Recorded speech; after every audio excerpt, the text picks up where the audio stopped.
আসসালামু আলাইকুম ভিউয়ার্স, দেখেন এটা হচ্ছে চট্টগ্রামের কর্ণফুলী নদী। কি পরিমাণ এখানে বাড়ি দিচ্ছে ঘূর্ণিঝড়ের রেমালের তাণ্ডবে। ঘূর্ণিঝড় রেমাল যাওয়ার পরে পানি এখানে না হইলেও 7 থেকে 8 ফুট পানি বেড়ে গেছে। এখানে দেখেন অনেক বড় বড় জাহাজ, ভয়ে আমার মনে হয় ভিতরে যায় নাই। সাধারণত বড় বড় ছোট জাহাজ, এই যে শিপগুলা, এগুলো আমি একটু আপনাদেরকে জুম করে দেখাই, আপনারা একটু দেখেন। অনেক বড় বড় জাহাজ, এগুলো এখানে নোঙর ফেলে আছে। আসলে ঘূর্ণিঝড় বাংলাদেশের উপরে এতটা আঘাত হানে, তারপরেও আমার মনে হয় বাংলাদেশের উপরে একটা রহমত আছে আল্লাহ পাকের। কারণ এখান থেকে বেশি তাণ্ডব চালাইছে হচ্ছে ভারতের এলাকায়, ভারতের বিভিন্ন জায়গায় মানুষজনের জীবনযাপন একদম দুর্বিষহ করে ফেলেছে। তো এই যে রেমাল বা ঘূর্ণিঝড়, এখনো কিন্তু বাতাস হচ্ছে, হিউজ একটা বাতাস হচ্ছে। দেখেন, এটা আসলে বুঝতে পারবেন এই যে আমি এখানে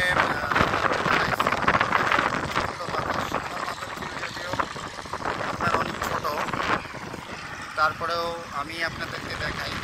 এখানে অনেক এইভাবে দেখা যাচ্ছে প্রচণ্ড বাতাস হচ্ছে। এই যে দেখেন পানির একটা ঢেউ দিচ্ছে এখানে, তবে অনেক সুন্দর একটা পরিবেশ। দেখেন এই যে ওখানে জেলেরা ট্রলার ঠিক করতেছে, মাছ ধরতে যাবে নদীতে। আসলে আমার মনে হয় এই একটা দুর্যোগ, প্রাকৃতিক দুর্যোগই বলা চলে। এই একটি দুর্যোগের মধ্যে মাছ ধরতে যাওয়াটাও একটু রিস্ক। তারপরেও জীবিকা নির্বাহের তাগিদে বা জীবিকার তাগিদে এখানে যেতে হয়, মাছ ধরতে যেতে হয়, কিছু করার নেই, ট্রলারে যেতে হবে। এই যে দেখেন, এটা কিন্তু একটা বাস স্ট্যান্ড বা এখানে বড় বড় গাড়ি রেখেছে। এটা কি লিমন ট্রান্সপোর্ট, এই ট্রাকগুলি এখানে রেখেছে। এটা কিন্তু কোনো আপনার কি না, আপনার কি বলে ট্রাক স্ট্যান্ডে না, যে এখানে ট্রাক স্ট্যান্ড বলছে যেখানে ট্রাকগুলি জমায়েত হয়, যেখান থেকে ভাড়া হয়।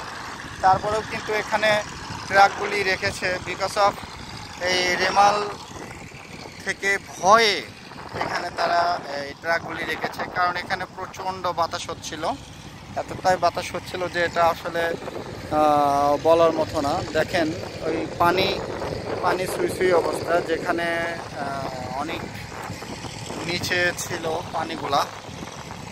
পানিগুলি কিন্তু অনেক নিচে ছিল। তারপরেও এখানে রেমাল ঘূর্ণিঝড়ের তাণ্ডবে এমন একটা হয়েছে যে এখানে পানি ছুঁই ছুঁই অবস্থা।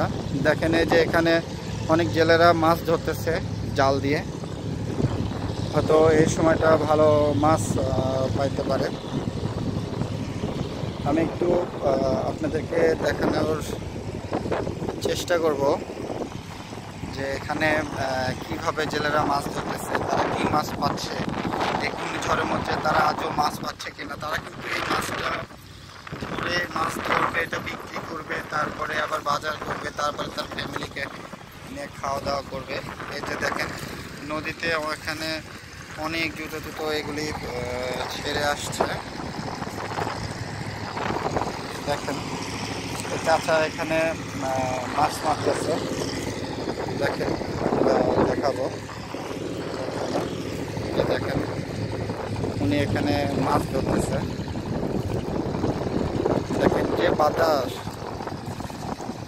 এই বাতাসের মধ্যে কেমনে জাল করতেছে আর কেমনে কি করতেছে আসলে বুঝতেছি না।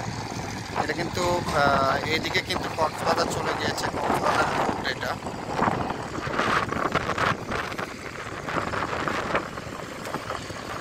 ব্রিজের ওই পারে আরো মানে ব্রিজের ওই পারে আরো আপনার হাজার বড় বড় জাহাজ নোঙর ফেলে আছে। তারা কিন্তু কোনোভাবেই এদিক ওদিক যাওয়ার সাহস পাচ্ছে না, কারণ সবাই একটু ঘূর্ণিঝড়ের মধ্যে একটি ভয়ের একটু ইতির ভিতরে আছে। দেখি চাচা কি মাছ পায়, আমরা একটু লক্ষ্য করে দেখি। জাল তো ফাঁকা উঠছে, কোনো মাছ ওঠে নাই দেখা যাচ্ছে। এই যে দেখেন কাঁকড়া,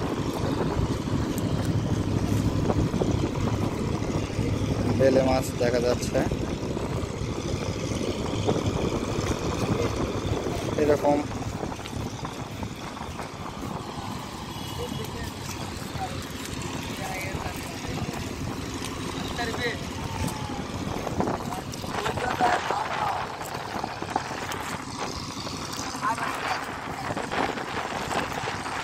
দেখেন, এরকম প্রতিবার জাল যখন মারে তখন এই দুইটা একটা করে মাছ উঠতেছে, কারণ অতিরিক্ত পানির কারণে মাছও এভাবে উঠতেছে না। মাছেরাও সাধারণত পালাইছে, কারণ আমি জানি যতটুকু আমি একসময় মাছ মারছি, আমার মনে হয় যে যখন আপনি মাছ মারবেন বা পানি আপনার বাড়বে আর কি, সে সময়টাতে মাছ সাধারণত হয় না, ওই সময়টাতে মাছ আসলেই হয় না। এর সামনে আরও একজন মাছ মারতেছে, দেখি কী মাছ পায়, তো লক্ষ্য করে দেখি।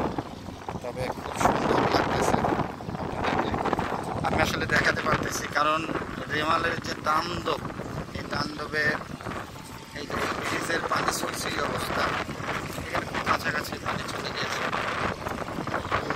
কাছাকাছি চলে গিয়েছে পানি।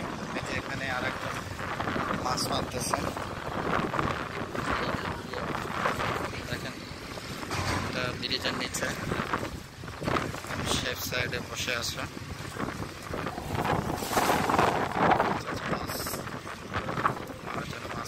জাল ফেলাইছে, এক পাশে দেখেন হাজার হাজার শিপ দেখা যাচ্ছে, জাহাজগুলো নোঙর ফেলাইছে। চাচা কি মাছ ধরে একটু দেখি। জালটা, চাচার জালটা অনেক বড়।